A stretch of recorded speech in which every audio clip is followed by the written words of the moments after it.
سامعین محترم، اللہ رب العزت جب انسان کو اولاد جیسی نعمت عطا فرماتا ہے تو اس نعمت کی اگر یہ انسان اللہ تعالیٰ کے احکامات کے مطابق سرکار دو عالم صلی اللہ علیہ وسلم کی سیرت طیبہ کے مطابق پرورش کرے، پیدائش سے لے کر جوان ہونے تک، جوان ہونے کے بعد سے زندگی کے ہر مرحلے کے اندر، تو یقیناً اللہ تعالیٰ اس اولاد سے والدین کے لیے آنکھوں کی ٹھنڈک عطا فرماتا ہے اور یہ اولاد نیک ہوتی ہے۔ تو چنانچہ اسی زمرے میں نے عرض کیا تھا کہ سرکار دو عالم صلی اللہ علیہ وآلہ وسلم نے اپنے ارشادات سے اور خود عمل کر کے یہ بتایا، دکھایا، سمجھایا کہ جب بچہ پیدا ہو تو سب سے پہلا کام یہ کرنا ہے کہ اس کے دائیں کان میں اذان، بائیں کان میں اقامت کہنی ہے، یعنی شروع سے ہی اس کے کان میں اللہ اور اس کے رسول کا نام ڈال دینا ہے۔ پھر اس کے بعد بڑی تفصیل سے ذکر ہوا تھا کہ آپ علیہ السلام نے فرمایا کہ 7ویں دن بچے کا اچھا نام رکھا جائے، اور اچھا نام کون سا ہوتا ہے گزشتہ ملاقات میں بڑی تفصیل کے ساتھ گفتگو ہوئی تھی۔ تو چنانچہ اسی حوالے سے آج کی اس مجلس کے اندر ایک بات ذکر کرنا چاہتا ہوں کہ ہمارے معاشرے میں اس طرح ہوتا ہے کہ کسی شخص کا نام اللہ کے صفاتی ناموں میں سے رکھا جاتا ہے، اللہ کے جو صفاتی نام ہیں ان ناموں میں سے کسی کا نام رکھا جاتا ہے، تو اگر اس انسان کو لفظ عبد کو ہٹا کر مخاطب کیا جائے، لفظ عبد کو ہٹا کر اس کا نام رکھا جائے تو کیسا ہے؟ اب مثال کے طور پر کسی کا نام عبد الرحمن ہے، کسی کا نام عبد الرحیم ہے، کسی کا نام عبد العلی ہے، تو عبد کو ہٹا کر اس کو علی کہا جائے، اس کو رحیم کہا جائے، اس کو رحمان کہا جائے، تو اس انداز سے اس کو مخاطب کرنا کیسا ہے؟ اس انداز سے اس کو مخاطب کرنا کیسا ہے؟ تو یاد رکھیں کہ جو اللہ کے صفاتی نام ہیں یہ 2 قسم کے ہیں۔ اللہ کے جو صفاتی نام ہیں یہ 2 قسم کے ہیں۔ نمبر 1 وہ قسم جو صرف اللہ کے ساتھ خاص ہے، یعنی قرآن مجید کے اندر، احادیث مبارکہ کے اندر وہ نام اللہ کے علاوہ کسی اور کے لیے استعمال ہونا ثابت نہ ہو، ان ناموں کا اللہ کے علاوہ کسی اور کے لیے استعمال ہونا ثابت نہیں ہے، تو ان ناموں میں سے اگر کسی کا کوئی نام رکھنا ہے تو اس کے شروع میں عبد کا لگانا ضروری ہے، اور کسی کو مخاطب کرنا ہے تو اس کے شروع میں عبد لگا کر مخاطب کرنا ضروری ہوگا۔ اگر عبد کو ہٹا کر صرف رحمان کہا جائے تو بندہ گناہ گار ہوگا۔ جس طرح اللہ کے صفاتی نام ہے الخالق، یعنی پیدا کرنے والا، تو اگر کسی کو خالق صاحب کہا جائے،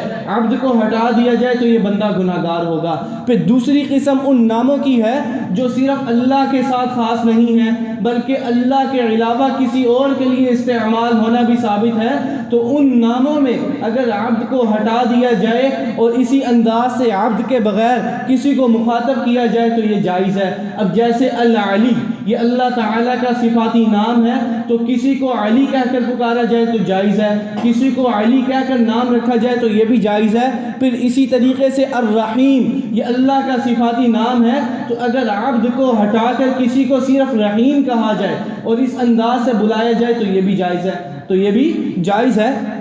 تو آج کی اس نشست میں میں یہ عرض کرنا چاہ رہا تھا کہ یہ جو سرکار دو عالم صلی اللہ علیہ وآلہ وسلم نے اپنی صاحبزادی حضرت فاطمہ رضی اللہ تعالی عنہا کو اپنے جو نواسے ہیں حضرت حسن، حضرت حسین رضی اللہ تعالی عنہما، ان کے لیے جو تعلیمات ارشاد فرمائی تھی، جو رہنمائیاں عطا فرمائی تھی، ان میں سے ایک یہ تھی کہ 7ویں دن بچوں کے سر کے بال منڈوائے جائیں، 7ویں دن بچوں کے سر کے بال منڈوائے جائیں، اور یہ حدیث جو حدیث کی کتاب ہے مشکات شریف اس کے اندر بھی موجود ہے۔ تو یاد رکھیں کہ سرکار دو عالم صلی اللہ علیہ وآلہ وسلم کے زمانے کے اندر جو یہودی تھے، تو یہودی 7ویں دن جب بچوں کے سر کے بال منڈواتے تھے تو اس کے بعد جو عقیقے کا جانور ہوتا تھا، اس جانور کا جو بہتا ہوا خون ہوتا تھا، اس خون کو بچے کے سروں پر لگاتے تھے،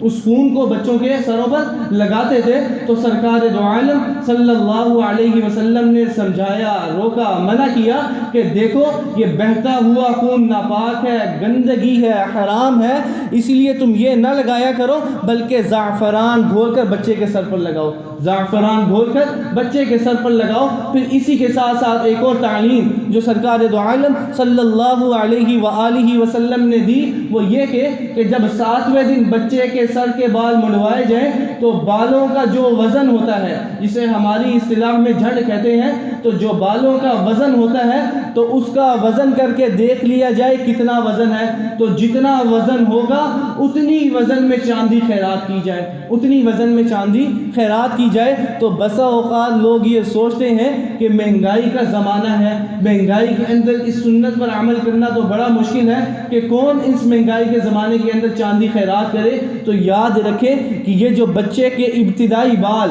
7ویں دن منڈے جاتے ہیں تو ان بالوں کا جو وزن بنتا ہے وہ زیادہ سے زیادہ 4 سے 5 گرام بنتا ہے، زیادہ سے زیادہ 4 سے 5 گرام بنتا ہے۔ اور آج کل جو مارکیٹ میں 4 سے 5 گرام چاندی کی قیمت ہے وہ 900 سے 1000 روپے بنتی ہے، 900 سے 1000 روپے بنتی ہے۔ تو آج تو 1000 روپے کے اندر کلو مٹھائی بڑی مشکل سے ملتی ہے۔ تو ہمارے ہاں جب بچہ پیدا ہوتا ہے تو ہم کتنی مٹھائیاں تقسیم کرتے ہیں۔ تو اس سنت کو سنت سمجھتے ہوئے اپنی زندگیوں میں جب لے کر آئیں گے تو یقین جانیں اس سنت کی بڑی برکات ہوں گی، اس سنت کی بڑی برکات ہوں گی۔ تو اس کے ساتھ ساتھ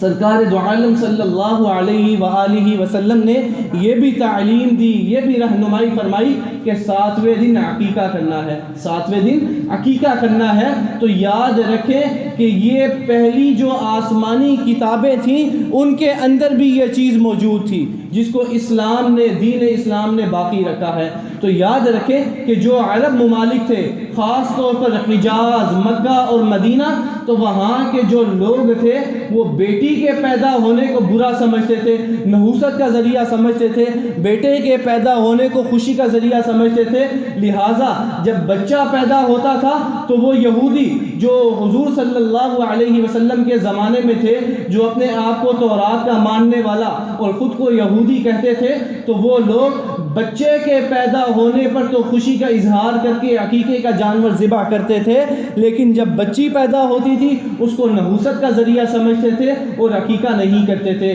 خود سرکار دو عالم صلی اللہ علیہ وآلہ وسلم کی تشریف آوری سے پہلے مکہ کا یہ حال تھا، مکہ کے لوگوں کا یہ حال تھا کہ اگر کسی گھر کے اندر بچی پیدا ہوتی، بیٹی پیدا ہوتی، تو سب سے پہلے جا کر گھڑا کھودتے، گھڑا کھود کر اسی بچی کو زندہ اسی گھڑے کے اندر گاڑ دیتے تھے۔ اسی کو قرآن مجید کے 30ویں پارے کے اندر اللہ تعالی نے قیامت کا نقشہ کھینچتے ہوئے بیان کیا اور فرمایا کہ قیامت کے دن ایک سوال یہ بھی ہوگا کہ قرآن مجید میں اللہ تعالیٰ نے فرمایا سورۃ التکویر کے اندر کہ وَإِذَا الْمَوْءُودَةُ سُئِلَتْ بِأَيِّ ذَنبٍ قُتِلَتْ، موعودہ کہتے ہیں اس بچی کو جس کو پیدا ہونے کے بعد زندہ گاڑ دیا جائے، جس کو پیدا ہونے کے بعد زندہ گاڑ دیا جائے۔ تو قرآن مجید میں اللہ تعالیٰ نے قیامت کا نقشہ کھینچتے ہوئے ایک سوال کیا کہ وَإِذَا الْمَوْءُودَةُ سُئِلَتْ، جب زندہ گاڑی ہوئی بچی سے قیامت کے دن سوال کیا جائے گا کہ بِأَيِّ ذَنبٍ قتلت، کس جرم میں اسے قتل کیا گیا، کس جرم میں اسے مارا گیا، اس کی غلطی کیا تھی۔ تو قیامت کا یہ نقشہ کھینچتے ہوئے اللہ تعالیٰ نے اس کو بیان فرمایا۔ تو یاد رکھیں کہ یہ کوئی اکا دکا واقعہ نہیں ہوتا تھا، بلکہ یہ رواج بن چکا تھا کہ جہاں کہیں بچی پیدا ہوتی تھی اس کو زندہ گاڑ دیتے تھے۔ تو سرکار دو عالم صلی اللہ علیہ وآلہ وسلم نے یہودیوں کی مخالفت کرنے کا حکم دیا اور فرمایا کہ جب بچہ پیدا ہو، بیٹا پیدا ہو، تو عقیقے کے وہ جانور جو قربانی میں ہم ذبح کرتے ہیں تو عقیقے کے 2 جانور ذبح کرنے ہیں۔ اگر بیٹی پیدا ہو تو 1 جانور ذبح کرنا ہے، اور اگر کوئی شخص ایسا ہے جو استطاعت نہیں رکھتا تو وہ بیٹے کی طرف سے 1 جانور بھی ذبح کرنا چاہے عقیقے کا تو کر سکتا ہے، عقیقے کا 1 جانور بھی ذبح کرنا چاہے تو کر سکتا ہے۔ تو اب درمیان میں ایک چیز آئی، اس کو بھی میں ذکر کرتا چلوں کہ آخر وہ کیا وجہ تھی کیا اسباب تھے کہ یہودی بیٹی کے پیدا ہونے کو برا سمجھتے تھے، نحوست کا ذریعہ سمجھتے تھے؟ یاد رکھیں یہ ایک رواج بن چکا تھا، اور پھر سرکار دو عالم صلی اللہ علیہ وآلہ وسلم نے اس بیٹی کو زندہ گاڑنے کی جو رواج تھی، جو رسم بن چکی تھی، اس کو ختم کیسے کیا؟ اس کو ختم کیسے کیا؟ تو یاد رکھیں کیا اس حوالے سے سرکار دو عالم صلی اللہ علیہ وسلم نے کوئی قانون بنایا تھا، کوئی قانون سازی کی تھی کہ اگر کوئی بچی کو زندہ گاڑے گا تو بدلے کے اندر اس کو بھی قصاصاً مار دیا جائے گا؟ کیا کوئی قانون سازی ہوئی تھی؟ تو اس کا جواب ہے کہ نہیں، اللہ کے نبی صلی اللہ علیہ وسلم نے ایسا کوئی بھی قانون نہیں بنایا، لیکن اللہ کے نبی صلی اللہ علیہ وسلم نے اس بات کی طرف توجہ دی تھی کہ آخر وہ کیا اسباب ہیں، وہ کیا وجوہات ہیں کہ جن کی بنا پر بیٹی کے پیدا ہونے کو برا سمجھا جاتا ہے، بیٹی کے پیدا ہونے کو نحوست کا ذریعہ سمجھا جاتا ہے۔ تو اللہ کے نبی صلی اللہ علیہ وسلم نے ان وجوہات کو جڑ سے ختم کیا، ان وجوہات کو جڑ سے ختم کیا۔ تو یاد رکھیں آج یہی ہمارے معاشرے کا انتہائی نازک ترین اور دکھتا ہوا موضوع ہے، اس لیے کہ جب ہسپتال میں جانا ہوتا ہے تو وہاں پر جو لڑکے کی ماں ہوتی ہے، دلہن کی ساس ہوتی ہے، وہ بھی آئی ہوتی ہے، تو وہ بیٹے کا جو بچہ ہوتا ہے، لڑکا ہوتا ہے، اس کی شاپنگ کر کے آئی ہوتی ہے، اس کے کپڑے لے کر آئی ہوتی ہے، اور دوسری ضروریات کا جو سامان ہوتا ہے اس کو لے کر ہسپتال میں آئی ہوتی ہے۔ لیکن جب اسے یہ اطلاع دی جاتی ہے کہ بیٹی پیدا ہوئی ہے تو وہ وہیں سے برا بھلا کہہ کر چلی جاتی ہے، وہ وہیں سے برا بھلا کہہ کر چلی جاتی ہے۔ لیکن ہمارے معاشرے کے اندر ایک طبقہ ایسا بھی ہے جو بیٹی کے پیدا ہونے کو اللہ کی رحمت سمجھتا ہے۔ بسا اوقات تو کچھ لوگ ایسے ہوتے ہیں جو نوجوان دلہے کو تسلی دینے کے لیے کہتے ہیں کہ بیٹی اللہ کی رحمت ہے، لیکن پھر جب دوسری بیٹی پیدا ہوتی ہے تو دعا دیتے ہیں کہ اللہ تمہیں اولاد نرینہ عطا فرمائے۔ لیکن بڑے ہی دکھ کے ساتھ کہنا پڑ رہا ہے، ہمارے معاشرے کا یہ المیہ بن چکا ہے کہ بعض گھرانوں کے اندر یہ نوبت آتی ہے کہ جب تیسری بھی بیٹی پیدا ہوتی ہے تو طلاق تک نوبت آ جاتی ہے،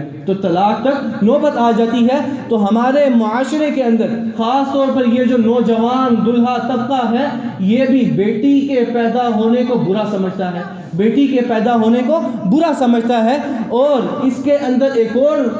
بری بات یہ ہے کہ ہمارے معاشرے کے اندر اس میں قصوروار سمجھتے ہیں تو عورت ذات کو سمجھتے ہیں کہ یہ منحوس ہے، بیٹیاں ہی پیدا کرتی چلی جا رہی ہے، اس سے بیٹے پیدا ہی نہیں ہو رہے، اور خود ساس جو کہ ایک عورت ذات ہے وہ یہ جملے بول رہی ہوتی ہے۔ آخر کیوں؟ کیا وجہ ہے؟ تو یاد رکھیں میں انہی اسباب کی طرف متوجہ کرنا چاہتا ہوں جو اللہ کے نبی صلی اللہ علیہ وسلم کے زمانے کے اندر تھے۔ آج وہی اسباب ہمارے دور کے اندر موجود ہیں، آج وہی اسباب ہمارے دور کے اندر موجود ہیں۔ تو یاد رکھیں عرب لوگ کوئی ظالم نہیں تھے، عرب لوگ کوئی جاہل نہیں تھے کہ انہیں یہ خبر ہی نہ ہو کہ ہم زندہ بچی کو گاڑ رہے ہیں۔ یاد رکھیں ان کے اندر بھی بڑی خوبیاں تھیں، خامیوں کے ساتھ ساتھ، برائیوں کے ساتھ ساتھ ان کے اندر بھی بڑی خوبیاں تھیں۔ ان خوبیوں میں سے ایک خوبی بہت بڑی وہ غیرت تھی، غیرت کی خوبی ان کے اندر موجود تھی۔ جس طرح آج ہمارے یہاں کہتے ہیں نا کہ غیرت کے نام پر قتل کر دیا،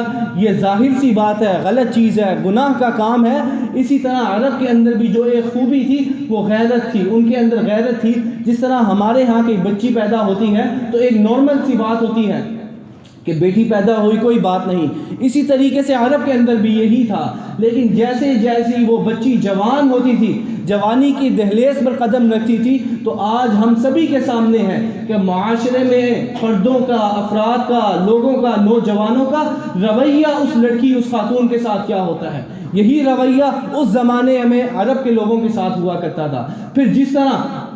لڑکی کی شادی ہوتی ہے تو شادی ہونے کے بعد عرب کے ہاں باقاعدہ یہ چیز تھی کہ لڑکی کو شوہر جو ہوتا تھا وہ لڑکی کا مالک ہوتا تھا، لڑکی کا مالک ہوتا تھا۔ اگر شوہر کا انتقال ہوتا تھا، انتقال ہونے کے بعد جو اس کی جائیداد ہوتی تھی، اس کا مال ہوتا تھا، جس طرح اس کی جائیداد اور مال ورثاء میں تقسیم ہوتی تھی، اسی طریقے سے یہ عورت بھی ورثاء میں تقسیم ہوتی تھی، کیونکہ شوہر کا مال ہوا کرتی تھی یہ۔ اور سرکار دو عالم صلی اللہ علیہ وسلم کی تشریف آوری سے پہلے اور تشریف آوری کے وقت مکہ کا یہ حال تھا کہ عورت ذات کو مالک نہیں سمجھا جاتا تھا، کسی بھی چیز کا مالک نہیں سمجھا جاتا تھا، نہ وہ گھر کی مالک ہو سکتی تھی، نہ مال کی مالک ہو سکتی تھی، نہ کسی بھی چیز کی جائیداد کی مالک ہو سکتی تھی، یہاں تک کہ وراثت میں بھی اسے حق نہیں دیا جاتا تھا۔ آج بڑے ہی افسوس کے ساتھ کہنا پڑ رہا ہے، یہ ساری کی ساری چیز آج ہمارے زمانے کے اندر موجود ہے کہ جب باپ کا انتقال ہوتا ہے، بھائی جو ہیں یہ وراثت پر آ کر حملہ کر کے بیٹھ جاتے ہیں، قابض ہو کر بیٹھ جاتے ہیں، بہنوں کو حق نہیں دیتے اور پھر آگے سے دھمکیاں دیتے ہیں کہ بھائی چاہیے یا جائیداد چاہیے۔ اب وہ بیچاری پہلے باپ کا سہارا اس کے سر سے اٹھتا ہے، اب وہ مجبور ہوتی ہے، وہ کہتی ہے کہ پہلے باپ تھا، اب باپ نہیں، پیچھے یہ بھائی رہے ہیں، اگر یہ بھی چلے جائیں تو پھر میرے پیچھے کون بچے گا؟ اس لیے وہ مجبوراً سائن کر دیتی ہے، وہ مجبوراً سائن کر دیتی ہے۔ یعنی وہ ساری کی ساری چیزیں جو اس وقت موجود تھی وہ آج ہمارے زمانے کے اندر، ہمارے معاشرے کے اندر موجود ہے، پھر سے پائی جا رہی ہیں۔ یاد رکھیں یہ جو عرب لوگ تھے یہ عورت کو مالک نہیں سمجھتے تھے، لیکن اس کو جائیداد میں تقسیم کیا کرتے تھے، اس کو جائیداد میں تقسیم کیا کرتے تھے۔ شوہر کے انتقال کے بعد یہ واپس نہیں جاتی تھی بلکہ وراثاء میں تقسیم ہوتی تھی، وراثاء میں تقسیم ہوتی تھی۔ جیسا کہ ابھی میں نے ذکر کیا تو پھر ہمارے معاشرے کے اندر بھی بسا اوقات اس طرح ہوتا ہے کہ جب نکاح ہوتا ہے، شادی ہوتی ہے، تو جو شوہر ہوتا ہے، خاوند ہوتا ہے، یہ اپنے آپ کو عورت ذات کا مالک سمجھتا ہے، اپنے آپ کو عورت ذات کا مالک سمجھتا ہے۔ یاد رکھیں یہ بہت بڑی غلط فہمی ہے، یہ بہت بڑی غلط فہمی ہے۔ ایک ہوتا ہے ملک بضع، میں حدیث کے اور فقہ کے الفاظ جو احادیث کے اندر سرکار دو عالم صلی اللہ علیہ وسلم نے بیان فرمائے، ان الفاظ کو بیان کر کے بات کو آسان کرتا ہوں۔ ایک ہے ملک بضع، یعنی عورت سے مخصوص قسم کا فائدہ اٹھانا جو نکاح کے بعد جائز ہوتا ہے، جو نکاح کے بعد جائز ہوتا ہے، یہ ہے ملک بضع۔ ایک ہے ملک رقبہ، یعنی گردن کا مالک بننا، اس کے وجود کا مالک بننا، اس کی ہستی کا مالک بننا، اس کے جسم کا مالک بننا۔ تو نکاح کی وجہ سے انسان ملک بضع یعنی عورت سے مخصوص قسم کا فائدہ اٹھانے کا مالک بن جاتا ہے، لیکن قطعاً بھی اس کے جسم کا مالک نہیں ہوتا، اس کے جسم کا مالک نہیں ہوتا۔ تو یاد رکھیں، تو اس حوالے سے چونکہ وقت بھی پورا ہو رہا ہے، ایک چیز میں ذکر کر کے بات کو مکمل کرنا چاہتا ہوں کہ ہمارے معاشرے کے اندر ایک یہ سوال کیا جاتا ہے کہ اسلام نے عورت کو کیا دیا، اسلام نے عورت کو کیا حقوق دیے۔ تو اس حوالے سے میں صرف ایک چیز ذکر کر کے بات کو مکمل کرنا چاہتا ہوں کہ جب کوئی بھی آپ سے یہ سوال کرے تو آپ نے صرف یہ جواب دینا ہے کہ قرآن مجید میں سورۃ النساء کے اندر آیت نمبر 11، آیت نمبر 12، آیت نمبر 13، یہ جو 3 آیتیں ہیں جن کے اندر اللہ تعالیٰ نے میراث کے احکامات بیان کیے ہیں، ان 3 آیتوں کی تلاوت کرو، پھر ان کا ترجمہ دیکھو کہ ذوی الفروض یعنی جن انسانوں کے حصے اللہ تعالیٰ نے وراثت کے اندر رکھے ہیں وہ کل 12 انسان ہیں، وہ کل 12 انسان ہیں۔ اور جب آپ اس کا ترجمہ پڑھیں گے آپ کو حیرت ہوگی کہ ان 12 افراد میں سے صرف 4 مرد ہیں، صرف 4 مرد ہیں، باقی 8 خواتین ہیں، باقی 8 خواتین ہیں۔ تو اسلام سے پہلے عورت کو کسی بھی چیز کا مالک نہیں سمجھا جاتا تھا، اس کو مارا جاتا تھا، وراثت میں اس کو تقسیم کیا جاتا تھا، اس کو عزت نہیں دی جاتی تھی، معاشرے میں اس سے جینے کا حق لے لیا گیا تھا۔ تو آپ نے بات اس انداز سے شروع کرنی ہے کہ اسلام نے تو عورت کو جینے کا حق دیا ہے، اسلام نے تو عورت کو جینے کا حق دیا ہے۔ تو یاد رکھیں